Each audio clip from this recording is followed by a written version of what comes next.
Students, 8th class, welcome again to your science class. And बच्चों, हम लोग जो है वो आपके विज्ञान विषय में पार्ट 11 पढ़ रहे हैं, बल और दाब। इसमें हम लोगों ने बल के बारे में पढ़ा, बल के प्रकार पढ़े, फिर हम लोगों ने दाब पढ़ा। अब हम लोग ये देख रहे थे क्या द्रव और गैसें भी जो है वो बल लगाते हैं या दाब डालते हैं क्या बर्तन की दीवारों पर या किसी भी तरह। तो एक्टिविटी हम लोग 11.10 करेंगे। 9 तक कर चुके हम लोग। प्लास्टिक की एक खाली बोतल अथवा एक बेलनाकार बर्तन लीजिए। आप खाली डिब्बा या प्लास्टिक की बोतल का उपयोग कर सकते हैं।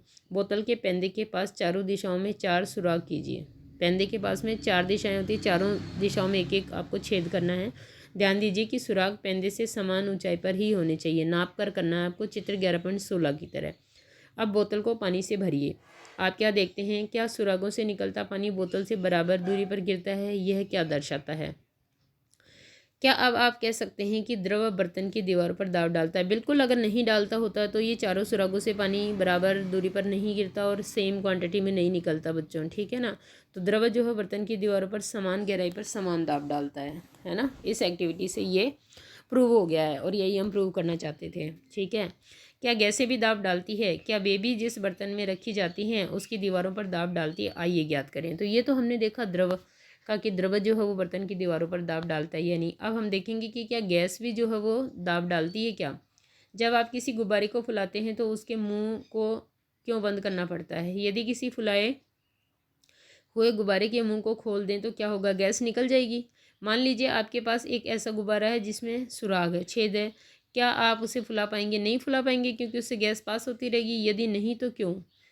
क्या हम यह कह सकते हैं कि वायु प्रत्येक दिशा में दाब डालती है? बिल्कुल कह सकते हैं बच्चों। और बुझो क्या कह रहा है, जल संभरण के लिए प्रयोग किए जाने वाले पाइपों के लीक करते हुए जोड़ों या सुरागों में मैंने पानी के फुहारों को बाहर निकलते देखा है ना आप, किस तरह से कहीं भी कोई पाइप टूट जाती है या लीक होती है तो वहाँ से पानी के फव्वार बाहर निकलती है।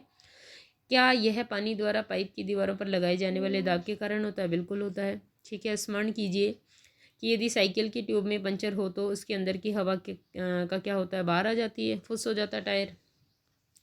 क्या ये प्रेक्षण दर्शाते हैं कि वायु किसी फुलाए हुए गुब्बारे या साइकिल की ट्यूब के अंदर की दीवारों पर दाब डालती है? इस प्रकार हम कह सकते हैं कि गैसें जिस बर्तन में रखी जाती है उसकी दीवारों पर दाब डालती है। यानी यहाँ ये भी साबित हो गया है इन सब एक्टिविटी से कि गैस भी जो है वो जिस बर्तन में रखी जाएगी उसकी दीवारों पर दाब डालेगी। अब देखते हैं वायुमंडलीय दाब। वायु जो सभी दिशाओं में दाब डालती है, तो वायुमंडलीय दाब क्या होता है? हम जानते हैं कि हमारे चारों ओर वायु है। वायु के इस आवरण को वायुमंडल कहते हैं। क्या कहते हैं हम लोग बच्चों? वायुमंडल। वायुमंडल की वायु पृथ्वी के तल से कई किलोमीटर ऊपर तक फैली हुई है। इस वायु द्वारा लगाए गए दाब को वायुमंडलीय दाब कहते हैं। तो दो परिभाषाएं हैं आपकी यहाँ पे, वायुमंडल और वायुमंडलीय दाब।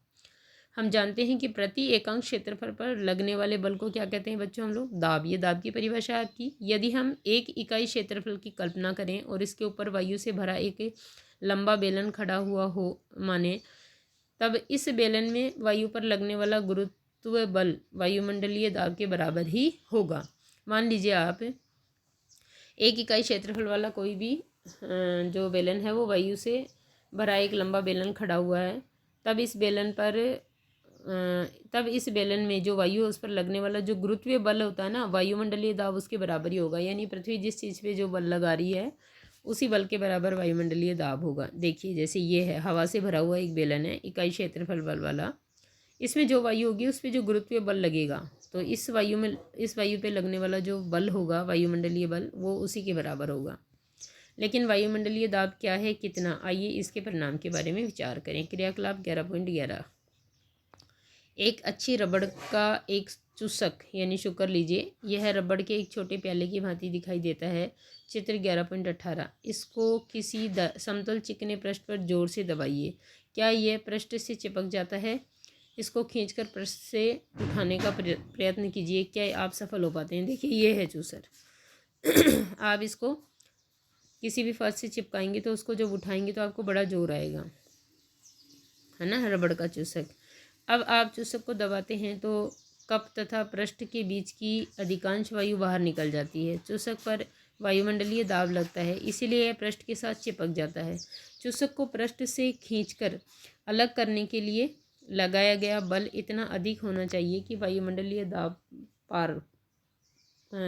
पार हो जाए या वायुमंडलीय दाब से अधिक हो जाए वो। इस क्रियाकलाप में संभवतः आपको वायुमंडलीय दाब के परिणाम का अनुमान लग गया होगा। वास्तव में यदि चूसक तथा पृष्ठ के बीच में से समस्त वायु को निकाल दिया जाए तो किसी भी मनुष्य के लिए चूसक पृष्ठ से खींचकर अलग करना संभव नहीं हो पाएगा, है ना। समझ गए आप? क्या इससे आप अनुमान लगा सकते हैं कि वायुमंडलीय दाब कितना अधिक हो सकता है ना। कि दोनों, अगर चूसक और पृष्ठ के बीच में हवा ही नहीं है तो बाहर से उसके ऊपर इतना वायुमंडलीय दाब लग रहा है कि हमारे द्वारा उसको हटाना भी संभव नहीं हो पाएगा, इतना अधिक हो सकता है वो। यदि मेरे सिर का क्षेत्रफल 15 सेंटीमीटर गुणा 15 सेंटीमीटर हो तो सिर पर वायु कितना बल लगा रही है। देखिए आप, वो जो कह रहा है कि यदि मेरे सिर का क्षेत्रफल कितना हो, 15 सेंटीमीटर गुणा 15 सेंटीमीटर, है ना, तो मेरे सिर पर वायु दाब कितना लगेगा।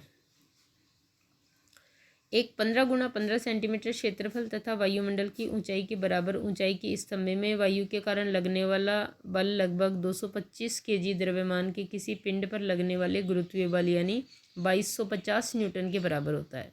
कितना होगा?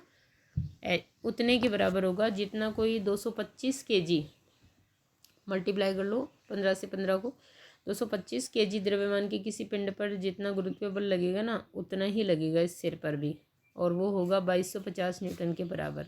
चित्र 11.9। इस गुरुत्वीय बल के नीचे हम दबकर पिचक क्यों नहीं जाते? इसका कारण है कि हमारे शरीर के अंदर का दाब भी वायुमंडलीय दाब के बराबर है। समझ रहे हो? इतना अगर वायु दाब लगता है तो हमारी नसों से ब्लड बाहर आ जाना चाहिए, हम पिचक जाने चाहिए, मर जाने चाहिए, लेकिन फिर भी हम लोग हवा में घूमते हैं क्योंकि हमारे अंदर भी वायु है और हमारे अंदर का वायुमंडलीय दाब बाहर के वायुमंडलीय दाब के बराबर है और यह बाहर के दाब को संतुलित बनाए रखता है। ये देखिए आप, आपके सिर पर वायुमंडलीय दाब। अब देखिए आप क्या जानते हैं, देखें कुछ है यहाँ पर हमारे लिए जानने के लिए। 17वीं शताब्दी में जर्मनी के एक वैज्ञानिक ओटो वॉन गेरिक ने बर्तनों से वायु बाहर निकालने के एक पंप का आविष्कार किया। कौन था ये? जर्मनी का एक वैज्ञानिक था, ओटो वॉन गेरिक।